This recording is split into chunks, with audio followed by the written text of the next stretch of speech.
ကျွန်တော်ဘဝအတွက်တကယ်ကိုဖခင်နဲ့အတူရှိရတယ်ဖခင်ကျွန်တော်တို့ခွန်အားပေးတယ်ဖခင်လုံခြုံစေတယ်ဆိုတော့ကျွန်တော်ရဲ့ဖခင်ဆိုတဲ့သခြင်းလေးကိုချီးမွမ်းကြပါတယ်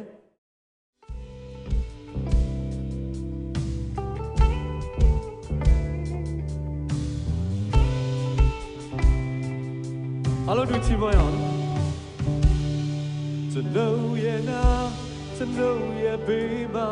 တောင်းဝစေတီရှိတော်ဘုရားရှင်ကျွန်တော်ရဲ့အမှုရာတွေအားလုံးကိုတောင်းစင်သူပြည့်ရှင်းပေးသူပြေဆုံးခြင်းမပြေဆုံးခြင်းတွေအပေါ်မှာဘာတကူမှမချစ်သူကျွန်တော်ရဲ့ဘုရားရှင်တဖက်တဲ့ချစ်ကျွန်တော်ရဲ့နာကျွန်တော်ရဲ့ဘေးမှာတောင်းစင်တီးရှိတော်ဘုရားရှင်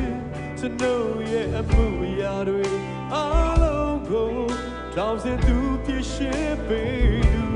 ပြေဆုံးခြင်းမပြေဆုံးခြင်းတွေအပေါ်မှာဘာတကူမှမချစ်သူ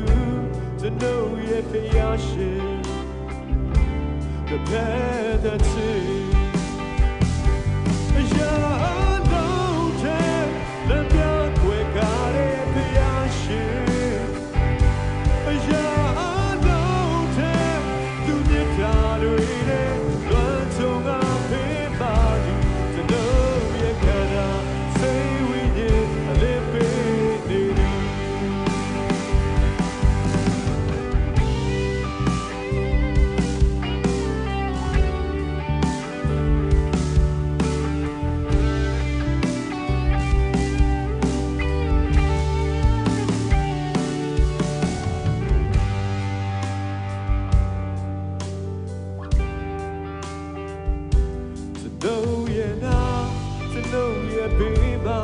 တောင်းဝစေတီရှိတော်ဘုရားရှင်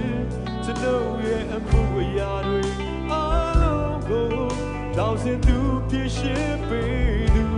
ပြေဆုံးခြင်းမပြေဆုံးခြင်းတွေအပေါ်မှာဘာတကူမှမချစ်သူကျွန်တော်ရဲ့ဘုရားရှင်တဖက်တဲ့ချစ်ကျွန်တော်ရဲ့နာပြဆိုအောင်ကျွန်တော်ရဲ့နာကျွန်တော်ရဲ့ဘေးမှာတောင်းစင်တီးရှိတော်ဘုရားရှင်ကျွန်တော်ရဲ့အမှုရာတွေအားလုံးကိုတောင်းစင်သူပြည့်ရှင်းပေးသူပြေဆုံးခြင်းမပြေဆုံးခြင်းတွေအပေါ်မှာဘာတကူမှမချစ်သူကျွန်တော်ရဲ့ဘုရားရှင်တဖက်ကချစ်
ကျမ်းစာသူရောက်စိန်ပေါ်ဖျားခင်သူပဲကောင်းချီးပေးပါစေ